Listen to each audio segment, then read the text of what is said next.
Lesson 1. PLSQL Introduction.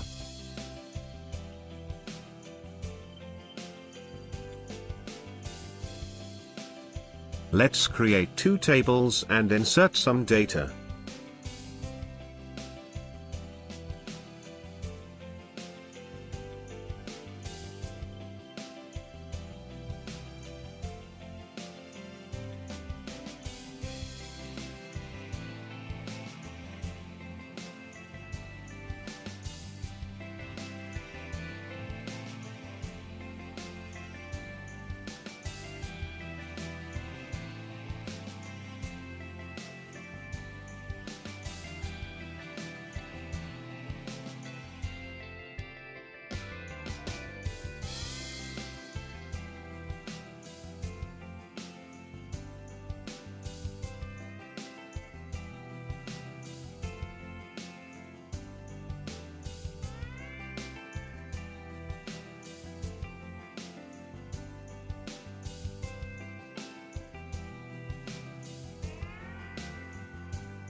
Execute the script.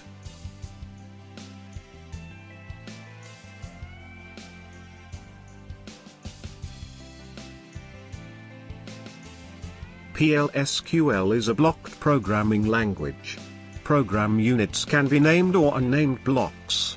Unnamed blocks are known as anonymous blocks because it's not going to be saved in the database, so it will never have a name. We typically use anonymous blocks when building scripts to seed data or perform one-time processing activities. They are also effective when we want to nest activity in another PLSQL block's execution section.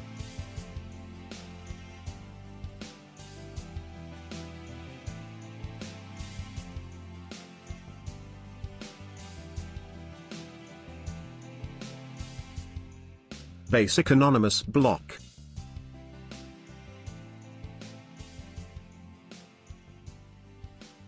The begin reserved word starts the exception block, and end word ends it.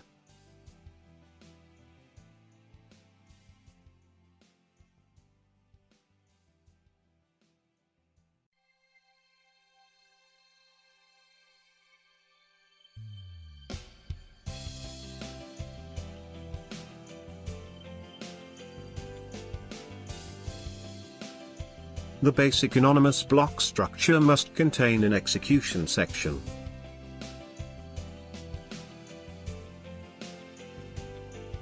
We can also put optional declaration section.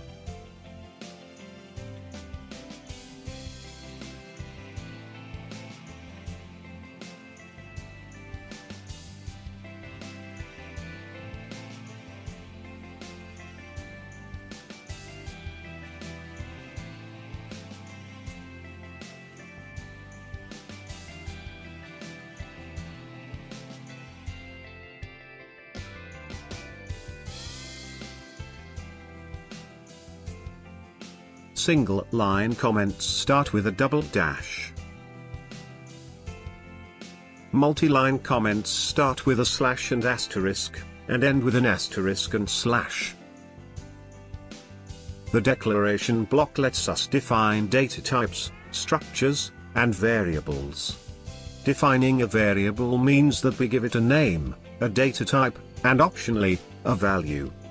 Variable names begin with letters and can contain alphabetical characters, ordinal numbers, the dollar, underscore and hash symbols.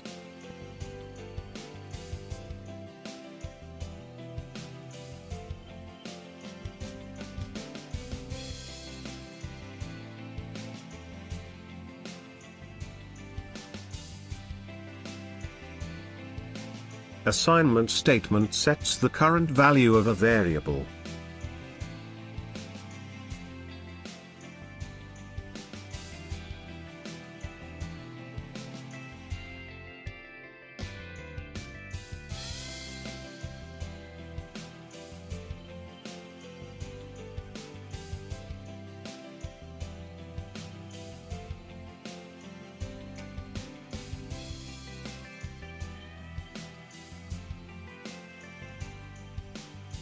Concatenation operator allows us to concatenate two or more strings together.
Sometimes we need to have a special mechanism with which a variable should find the data type automatically at runtime.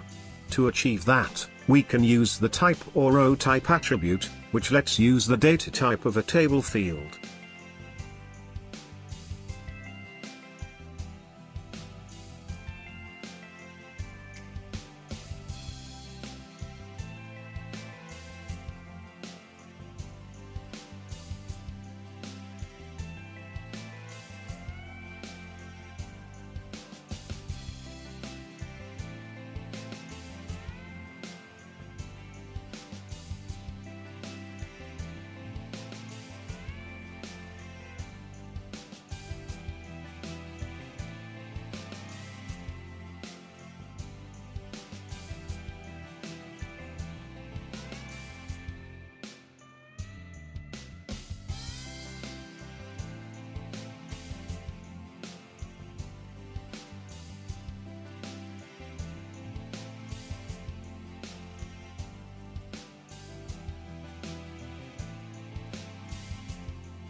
The select_enter statement retrieves data from one or more database tables, and assigns the selected values to variables or collections.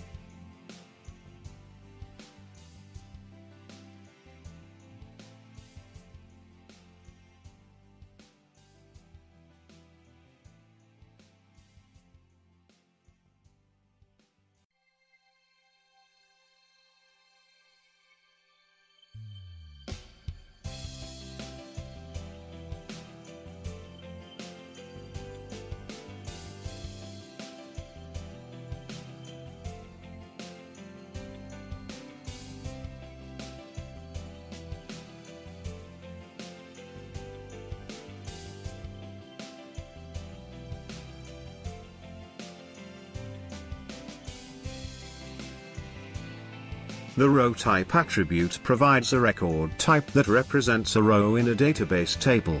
The record can store an entire row of data selected from the table or fetched from the cursor or cursor variable.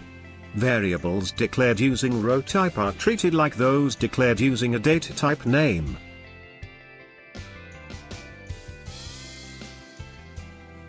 Conditional structures.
A declaration of a number variable without an explicit assignment makes its initial value null. The if-then-else statement checks a Boolean value or expression, and if true executes the statements in the then clause. If the condition is false, the statements in the then clause are skipped and else statement is executed. There are three different syntaxes for this statement.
we can use the case statement. It has the functionality of an if-then-else statement.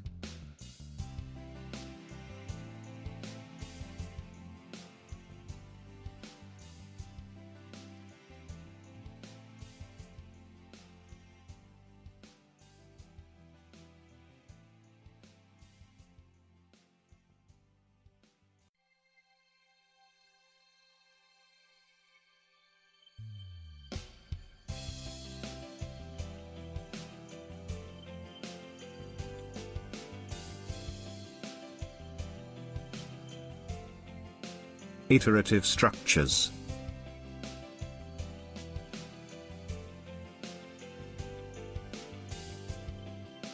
Simple loop.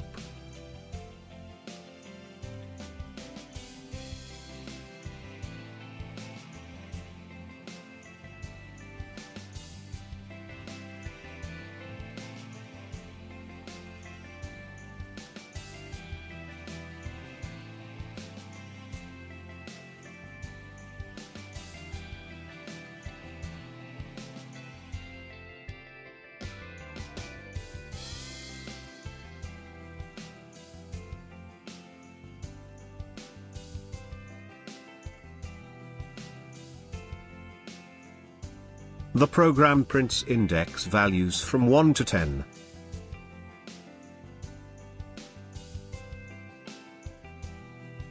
Simple loops are explicit structures. They require that we manage both loop index and exit criteria.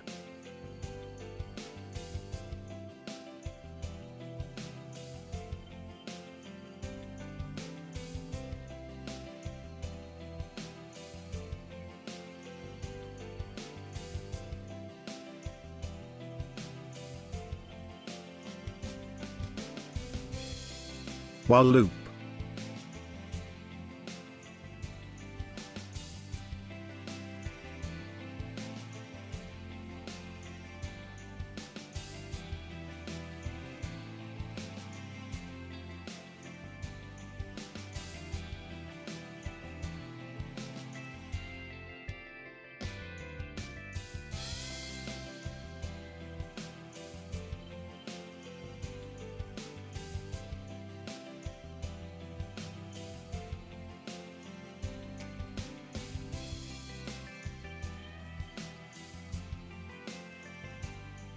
The while loop, also called a conditional loop, evaluates a condition before each loop executes, and if false, the loop is terminated. If the expression is false when the program reaches the while loop, the loop code is jumped and never executed. Use a while loop when the condition test is required at the start of the loop, or if you are not sure how many times you will execute the loop body. Since the while condition is evaluated before entering the loop, it is possible that the loop body may not execute even once.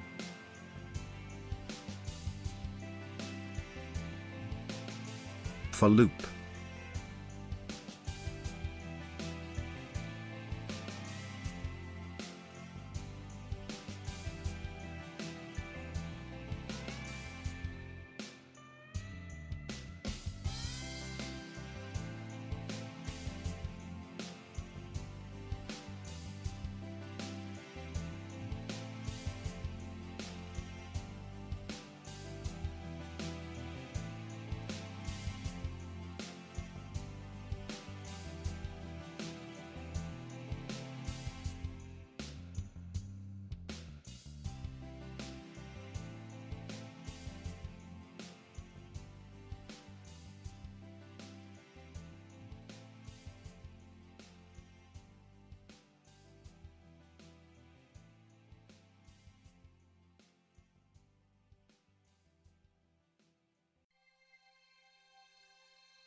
The program prints index values from 1 to 10.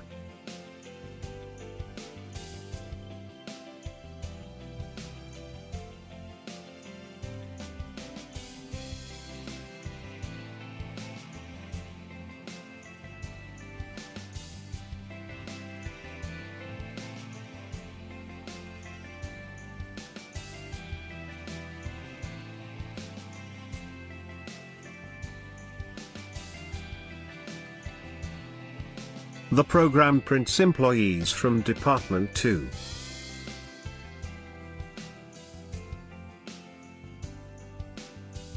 The index variable is not a PLS integer number in a cursor for loop. It is a reference to the record structure returned by the select statement. We combine the index variable and column name with a dot, also known as the component selector. The component selector lets us select a column from the row returned by the select statement.